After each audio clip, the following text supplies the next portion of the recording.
bismillah barke borom Tuubaa asalaamaaleykum wa rahmatullahi taala wa barakatuhu noo ngi leen di nuyu di leen saar di leen baalu ak di leen baalu ak ñaan suñu borom mu boole ñu jégal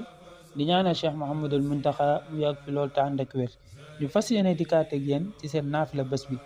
guddik juróom-ñeenteel gi ku ca julli ñeenti raaka bu ci na nga tara ca fatiha benn yoon tabbat yadaa ñetti yoon qul huwallahu benn yoon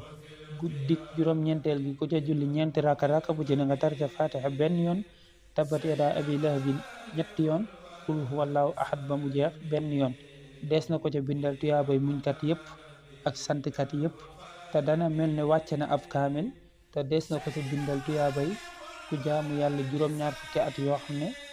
da ko yendoo woor fanaane koo julli te dees na digal ñaari malaaka ñi far ay bàkkaaram di ko bindal ay tuyaaba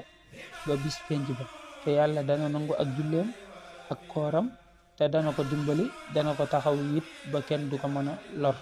te dana ko musal ci seytaane ak njàqare yëpp te bu bis penc ba des na ko boole ci ñi nga xam ne duñu gis li leen di ragalloo mbaa lu leen di jàqloo te des na ko ubbil juróom-ñetti bunti àjjana yëpp mu dugg